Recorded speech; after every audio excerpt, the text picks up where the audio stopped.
ये फिल्म आज से एक सदी पहले बनाई हुई और रिलीज की गई थी।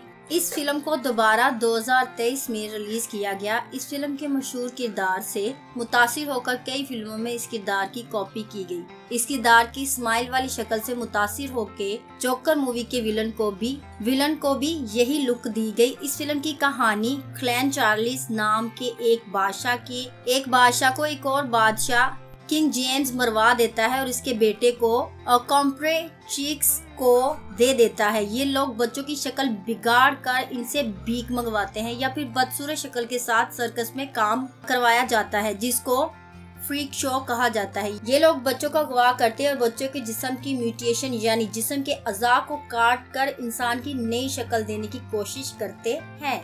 ये लोग इस बच्चे ग्वाइप्लेन के मुंह को ऑपरेशन करके बिगाड़ देते हैं। इसके मुंह को ऐसा बना देते कि वो हमेशा हंसता हुआ नजर आता है। ग्वाइप्लेन दुनिया में अकेला रह जाता है। एक दिन इंग्लैंड के बर्फानी तूफान में एक औरत मिलती है जो शदीद ठंड की वजह से मर जाती है, लेकिन इसकी बेटी इसके हाथों में जिंदा होती है। ग्वाइप्लेन इस बच्ची को इस ठंडे मौसम से बचाता है और उसे अपने साथ रखता है। एक दिन सर्कस में काम करने वाले एक नेक दिल आदमी यूरसस, जिसके पास एक पालतू भेड़िया भी है, ग्वाइप्लेन और छोटी बच्ची को गोद ले लेता है। इस बच्ची का नाम डिया रखता है। इसी दौरान में यूरसस को पता चलता है डिया अंधी है।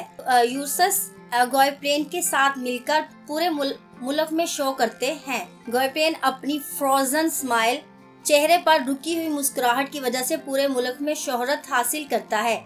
डिया अब जवान हो चुकी है, ग्वाइप्लेन को पसंद करती है, लेकिन ग्वाइप्लेन अपने बिगड़े हुए चेहरे की वजह से खुद को डिया से काबिल नहीं समझता है। एक शो के दौरान ग्वाइप्लेन इसके बादशाह बाप के एक मुशीर इसे पहचान लेता है और उसे मुल्क का बादशाह बनाने की कोशिश करता है। इस मलका को हटाने की कोशिश करते हैं जो मुल्क पर कब्जे किए हुए हैं, लेकिन कोर्ट रूम में ग्वाइप्लेन की शक्ल की वजह से बहुत मजाक उड़ाया जाता है। ग्वाइप्लेन अपनी बेइज्जती की वजह से दुखी होकर रोता है।